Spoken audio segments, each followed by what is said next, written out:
الحمدللہ رب العالمین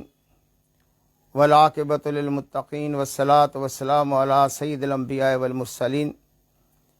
وعلی آلہ وصحبہ اجمعین، اما بعد۔ بسم اللہ الرحمن الرحیم۔ حضرات گرامی قدر، چند دن پہلے سے سوشل میڈیا پر حافظ عبدالباسط شیخ پوری صاحب کا ایک متنازع بیان اور اس پر رد عمل چل رہا ہے۔ میں نے بھی جب وہ ایک مخصوص کلپ سنا تو میں نے رد عمل کا اظہار کیا، اور اس وقت ہی میں نے کہا تھا کہ پوری تقریر میرے سامنے نہیں آئی کہ میں کچھ تفصیلاً عرض کر سکوں۔ تو اب ان کی کچھ تفصیل بھی آ گئی ہے، اور اس کے ساتھ ساتھ یہ خبر بھی آئی ہے کہ ضابطۂ اخلاق کمیٹی کا ایک اجلاس ہوا ہے، جس میں انہوں نے اپنی وضاحت بھی پیش کی ہے اور ساتھ ہی اپنے اس کمیٹی سے متعلقہ منصب سے استعفیٰ بھی دے دیا ہے۔ میں اس سلسلہ میں دو باتیں کرنا چاہتا ہوں۔ پہلی بات تو یہ ہے کہ انہوں نے جو کچھ پہلے کہا حضرت سیدنا ابو سفیان رضی اللہ تعالیٰ عنہ کے متعلق، وہ تو قابل مذمت تھا ہی، مگر جو اب وضاحت آئی ہے، یعنی ان کا کلپ جو تفصیلی آیا ہے، اس سے بہت زیادہ دکھ ہوا ہے کہ انہوں نے یہ جو ایک روایت بیان کی ہے کہ حضرت ابو سفیان رضی اللہ تعالیٰ نجران گئے تھے، سقیفہ بنی سعدہ میں حضرت ابوبکر صدیق رضی اللہ تعالیٰ کی بیعت ہوئی تو وہ آئے، تو آپ نے سن لیا ہے کہ آ کر انہوں نے حضرت سیدنا علی رضی اللہ تعالیٰ عنہ کو پیشکش کی کہ میں ہر قسم کا یعنی تعاون فراہم کروں گا۔ آپ حضرت ابوبکر صدیق رضی اللہ تعالیٰ عنہ کے خلاف علامت علم بغاوت بلند کریں، یہ خلافت آپ کا حق تھا، آپ اپنا حق لینے کے لیے جو بھی کارروائی کریں میں آپ کا پورا بھرپور تعاون کروں گا۔ تو یہ بات، اگر پہلی بات تو یہ ہے کہ یہ بالکل من گھڑت شیعی تاثر پیدا کرنے کی ایک روایت ہے، اور اس روایت کو شیعہ لوگ بیان بھی کرتے ہیں اس حد تک جس طرح موصوف نے بیان کیا ہے۔ لیکن حیرت کی بات ہے کہ موصوف نے بھی یہ حقائق بیان کرتے ہوئے اپنی جہالت یا خیانت کا بھرپور مظاہرہ کیا ہے۔ جو حصہ اس روایت کا رافضیت کو تقویت دیتا ہے وہ تو بیان کر دیا ہے، مگر جو حصہ رافضیت کے خلاف ہے یا حضرت علی رضی اللہ تعالیٰ عنہ کے حقیقی جذبات کا عکاس ہے، اس کو وہ شیر مدر سمجھ کر ہضم کر گئے ہیں۔ یعنی اہل کتاب کی طرح، یہودیوں کی طرح وہ بددیانتی اور خیانت کہ کسی حصے کو چھپا لیا اور کسی کو ظاہر کر دیا۔ اگر کسی صاحب کے پاس نہج البلاغہ کی شرح ابن ابی الحدید ہو تو اس کا جلد نمبر 1 صفحہ نکالیں 130، تو وہاں آپ کو یہ روایت ملے گی۔ لیکن اس روایت کے اندر یہ بھی موجود ہے، بلکہ آخر میں موجود ہے کہ لولا انا رأینا ابا بکر لہا اہلا لما ترکنا۔ اب بتائیے کہ یہ جملہ تو اس بات کی تصدیق کر رہا ہے کہ انہوں نے نہ صرف اس پیشکش کو ٹھکرایا بلکہ حضرت ابوبکر صدیق رضی اللہ تعالیٰ عنہ کی خلافت تسلیم کی۔ حضرت ابوبکر صدیق رضی اللہ تعالیٰ عنہ کو اس کا اہل سمجھا۔ اب یہ بات چونکہ رافضیت کے مقاصد کے خلاف تھی، اگر موصوف واقعتاً رافضیت کے خلاف ہوتے، موصوف کو حب صحابہ ہوتی، موصوف اہل سنت کا عقیدہ رکھتے، تو اصل ضرب کاری تو اس جملے سے لگانی چاہیے تھی، مگر اس کو انہوں نے بیان نہیں کیا، جس سے آپ اندازہ لگا سکتے ہیں کہ پس منظر میں شیعت نوازی، رافضیت نوازی کس طرح اپنا کرتب دکھا رہی ہے، کہ انہوں نے ابو سفیان رضی اللہ تعالیٰ عنہ کو سازشی بنانے کی کوشش کی ہے کہ یہ چودراہٹ سازش کے لیے استعمال ہوئی۔ بھائی پہلی بات تو یہ ہے کہ آپ نے جن کو چودھری کہہ کر ایک تعریض کی ہے، طنز کیا ہے آپ نے، اور آپ نے اس کا بہانہ بنایا کہ یہ سبقت لسانی ہے۔ میں حیران ہوں کہ آپ نے کیا پبلک کو بچے سمجھا رہا ہے، احمق سمجھا کہ وہ اس عرم میں سمجھتے نہیں ہیں کہ سبقت لسانی کس کو کہتے ہیں؟ اور جو آپ کے سامنے بیٹھے ہوں گے آج اجلاس میں معزز اراکین یعنی مجلس، وہ پتہ نہیں آپ کے نزدیک یا واقعتاً وہ آپ کے سامنے بچے اور چوچے بن کر بیٹھے تھے کہ انہوں نے آپ کے یہ لفظ اس کی تصدیق کر دی اور اس پہ مطمئن ہو گئے کہ جناب واقعی آپ نے بڑا اچھا عذر پیش کر دیا؟ کیا سبقت لسانی یہ ہوتی ہے؟ یہ ہے تعریف؟ میں ان سے پوچھنا چاہتا ہوں اراکین سے بھی کہ آپ کے اس وقت سوئے ہوئے تھے یا آپ کسی پریشر اور دباؤ میں تھے یا آپ بھی نادیدہ طور پر اسی منہج کے قائل ہیں؟ سبقت لسانی میں کوئی لفظ نکل جاتا ہے، اس میں زیر زبر میں فرق پڑ گیا، تلفظ میں فرق پڑ گیا، یا یہ ایک لفظ کی حد تک یا زیادہ سے زیادہ ایک چھوٹے سے جملے کی حد تک، اور بھائی اللہ کے بندو یہ تو پوری داستان سنا رہا ہے، پوری حقائق سنا رہا ہے، پورا واقعہ بنا رہا ہے،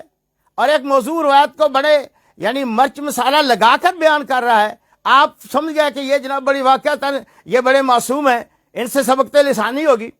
اور حیرت ہے کہ ان صاحب کو سبقت لسانی ہمیشہ صحابہ کی توہین پر ہوتی ہے، صحابہ پر نقص اور نقد کرنے میں ہوتی ہے۔ کبھی میرا خیال ہے کبھی سبقت لسانی سے پوری زندگی نے انہوں بیوی کو سبقت لسانی سے ماں بہن نہیں کہا ہوگا،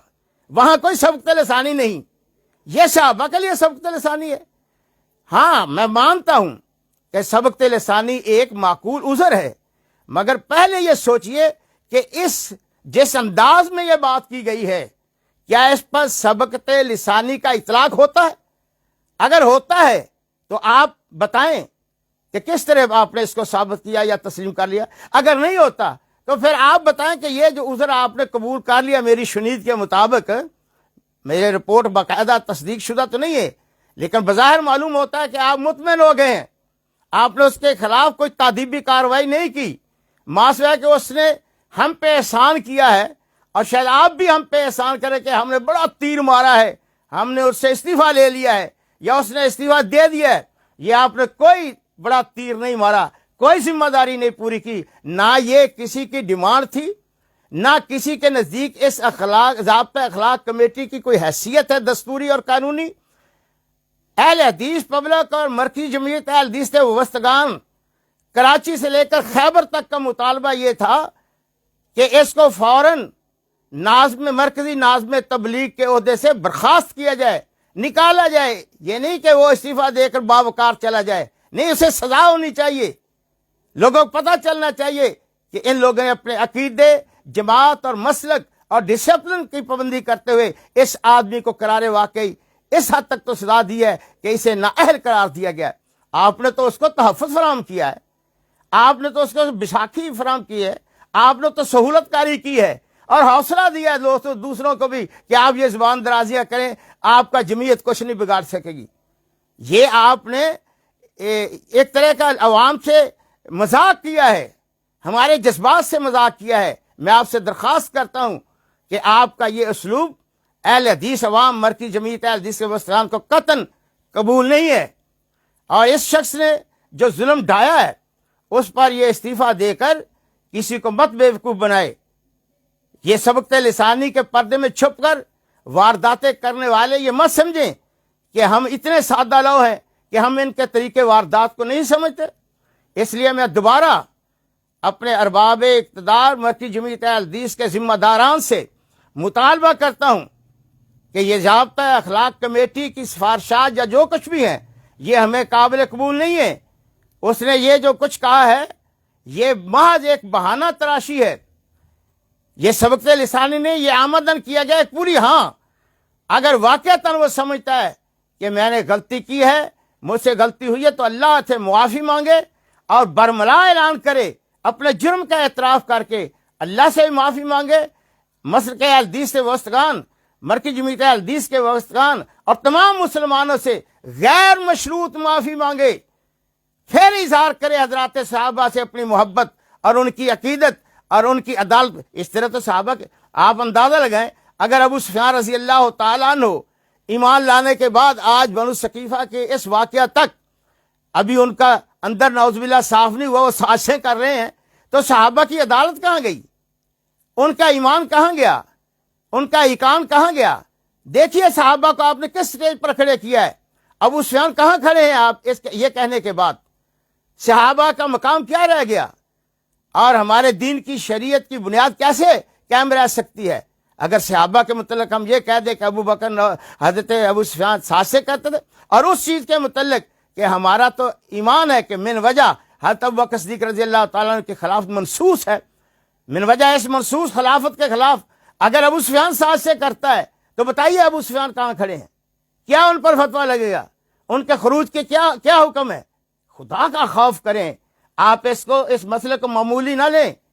بڑا حساس ہمارے عقیدے کا مسئلہ ہے، ہمارے مسلک، ہمارے نقطہ نظر کا مسئلہ ہے۔ یہ کوئی ڈسپلن کی بات نہیں ہے، کسی نے ڈسپلن کی مخالفت کر لی چلو کوئی بات نہیں ایسے ہوگی، کسی نے دستور، اور دنیا کے آپ کے دستوروں کی بات اور ہے، یہ اللہ کے رسول کا دستور ہے، یہ شریعت کا مسئلہ ہے، یہ دین کا مسئلہ ہے، یہ ہمارے ایمان کا مسئلہ ہے۔ آپ اس کو معمولی سمجھیں گے تو میں سمجھتا ہوں آپ اس شخص کی اور ایسے دیگر لوگوں کی پشت پناہی کر کے، ان کی حوصلہ افزائی کر کے، ان کی سہولت کاری کر کے اس جرم میں برابر کے شریک ہوں گے، ورنہ آپ بھی اپنا تعین کیجئے کہ آپ کا مقام کہاں ہے، آپ کہاں کھڑے ہیں۔ ٹھیک ہے آپ کو یہ ذیلی کمیٹیوں کی چودر مل گئی ہوگی، اور مجھے پتا ہے کس طرح لوگ یعنی اسی تنخواہ پر کام کر رہے ہیں۔ ہم ایسے لوگوں کی مذمت کرتے ہیں جو اسی تنخواہ پر کام کرنے کے لیے ایسی وارداتیں کرتے کہ ہم نے بہت کچھ کر لیا۔ میرے بھائیوں، آپ کی کارروائی ہم سمجھتے ہیں اخلاص پر مبنی ہوگی، چلیے ہم کسی غلط فہمی کا شکار ہوں گے، لیکن عملاً ثبوت دیجئے کہ آپ جمعیت کے مخلص ہیں، مسلک کے مخلص ہیں، حضرات صحابہ سے محبت ہے، دین سے محبت ہے۔ میں کفر کا فتویٰ نہیں لگاتا، ہم نہ کسی کو کافر کرتے ہیں، نہ کسی کو گستاخ صحابہ بناتے ہیں، ہم تو لوگوں کو اس طرف لاتے ہیں۔ البتہ یہ ضرور ہے کہ بے راہ روی سے بچانے کی بھی کوشش کرتے ہیں، ان کے یعنی ان کو پکڑ کر ہم لاتے ہیں کہ نہیں بھائی یہ آپ غلط راستے پر جا رہے ہیں، ادھر آئیے۔ ہم بھی خیر خواہی کے لیے کہتے ہیں، لیکن ہم سمجھتے ہیں کہ کو انفسکم و اہلیکم نارا، ہم خود بھی اس جہنم سے بچنا چاہتے ہیں، آپ کو، اپنے ساتھیوں کو، اپنے برخورداروں کو، اپنے حلقہ احباب کو بھی اس یعنی شیطانی راستے اور اس ہلاکت کے راستے سے بچانا چاہتے ہیں۔ اللہ ہمیں بھی توفیق دے۔ ہماری یہ جذبات ہیں جن کے پیچھے انشاءاللہ العزیز اخلاص ہے، حضرات صحابہ سے محبت ہے، اور ہم امید رکھتے ہیں کہ حضرات صحابہ سے یہ محبت ہمارے اعمال حسنات میں اضافہ ہوگا، اور یہی انشاءاللہ ہماری نجات کا سبب بنے گے۔ میں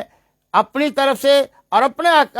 احباب جنہوں کے فون آئے ہیں یا رابطہ کیا ہے، ترجمانی کرتے ہوئے کہتا ہوں کہ ضابطہ اخلاق کمیٹی کے اس فیصلے کو یا اس کی بنا پر جو سفارش کریں گے کہ یہ ثبت لسانی ہے، ہم مسترد کرتے ہیں، اس کی معذرت کو مسترد کرتے ہیں، اور جو کچھ اس نے کہا ہے یہ بددیانتی پر مبنی ہے، اور اس روایت میں جو کچھ بیان کیا گیا ہے وہ رافضیت کی نمائندگی ہے، اور جو کچھ اہل سنت کے عقیدے اس کو چھپا لینا بددیانتی ہے۔ ہمارا نقطہ نظر اس روایت پر مبنی نہیں، یہ تو جھوٹی روایت ہے، ہمارے نزدیک تو اس کی حیثیت ہی کوئی نہیں ہے، لیکن آپ کے نزدیک اگر کوئی حیثیت ہے تو پھر پوری تو بیان کرے، خدا را کوئی اللہ کا خوف کریں، کیوں بددیانتی کرتے ہیں؟ تو بہرحال مجھے امید ہے موصوف بھی اور دیگر حضرات بھی اپنے طرز عمل پر نظر ثانی کرتے ہوئے راہ راست پر، صراط مستقیم پر چلیں گے۔ اللہ ہم سب کو صراط مستقیم پر چلائے، اس پر استقامت نصیب فرمائے، اور خاتمہ بالایمان، خاتمہ بالخیر فرمائے۔ وآخر دعوانا الحمدللہ رب العالمین۔